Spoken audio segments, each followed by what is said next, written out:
Bonsoir à tous, je me présente, je m'appelle Blackfire, j'ai deux énormes infos, mais vous allez être très surpris parce que Marvel prépare bien deux films Avengers après Doomsday et Secret Wars. Parce que moi, il y a un truc qui m'a fait rire. J'ai entendu une info qui confirmait, il disait non, mais Doomsday et Secret Wars, c'est pas les derniers films Avengers. Non, sans blague. On parle du film le plus puissant de l'industrie du cinéma et de chez Marvel. À quel moment tu crois que ça va s'arrêter? Alors, contrairement à ce qu'on peut penser, Marvel, ils ont compris une chose, c'est que ils savent qu'ils vont faire beaucoup de films Avengers. C'est logique et c'est une bonne chose, je vais expliquer pourquoi. Parce que j'ai lu les comics en fait. Et ce qui est intéressant, je sais ce qu'ils vont faire. Euh, j'ai une petite déception. Après, c'est le fan de comics qui parle. Ce que je veux dire par là, même si je pense que Kang va revenir, ça me paraît inévitable et on pourra avoir espéré un jour un Kang Dynasty, peut-être dans une phase 8 de Marvel. Mais je sais c'est quoi les deux prochains films Avengers après Doomsday et Secret Wars. En priorité, logiquement, ce serait Judgment Day. Et en fait, Judgment Day, comment vous expliquer ça? En fait, c'est les Avengers, les X-Men et les Éternels qui font équipe pour affronter les Célestes. Célestes que vous avez pu voir dans les Éternels, c'est les personnages les plus forts de l'histoire de Marvel. Donc, et les Avengers ont réussi à les battre et ça risque d'être très intéressant. Ça, c'est voilà, le premier point. Et ce ne sera pas les frères Russo qui le feraient, ce serait logiquement le réalisateur de Spider-Man Brand New Day. Ça, c'est le premier point.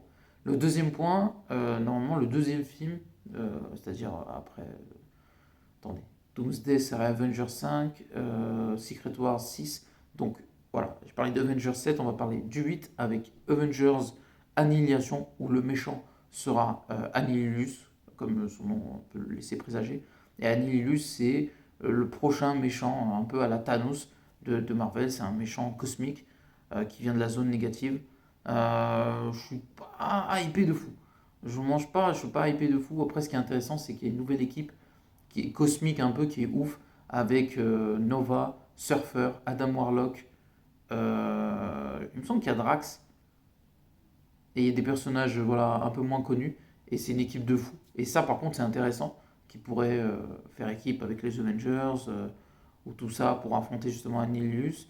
Et bizarrement, Annihilus, les X-Men, j'ai jamais vu, mais Avengers, les Gardiens de la Galaxie, et la nouvelle équipe que je viens de citer, je sais pas comment on peut les appeler d'ailleurs, on va dire les nouveaux gardiens de la galaxie, je sais pas comment les appeler, et ça peut être pertinent. Par contre, ça peut être intéressant. Annihilus est un méchant intéressant. Après, je vous mens pas, je suis plus Kang que Annihilus, et je pense que Kang sera le méchant d'un Avengers 9 et 10. Ça me paraît assez évident. Et en plus, ils ont dit qu'ils vont faire un peu comme les plus, on va dire, comme les trois premiers Avengers, c'est-à-dire Avengers 1, 2, 3 avec une équipe réduite, et ça pourrait être intéressant. Voilà. J'aimerais bien qu'on retrouve un peu ce qu'on avait aimé dans les deux premiers films. Vous savez, une équipe qui affronte une menace. J'aimais bien ça dans les deux premiers Avengers. C'est pas que j'ai pas aimé Infinity War, Endgame et ce qui va arriver par la suite. Mais là, on est dans le gigantissime. Et j'aimerais, après qu'on. Marvel a compris de rester un truc un peu plus terre à terre.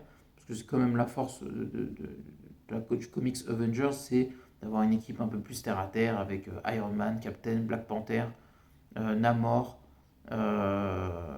Thor, je sais pas si je l'ai dit, Vision, Wanda, euh, Valet de cœur, il y a qui d'autre? Il y a beaucoup d'Avengers, hein. Pourquoi pas Spider-Man, Wolverine, voilà. Et j'avoue que j'aime bien quand c'est comme ça, j'aime pas Spider-Woman aussi, ça peut être intéressant, Hawkeye, ça c'est une belle équipe, Luke Cage et compagnie.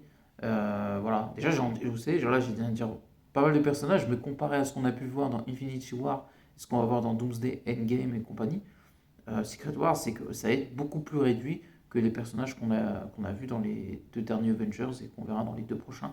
Donc n'oubliez pas de commenter, like la vidéo et à la prochaine. Ciao tout le monde.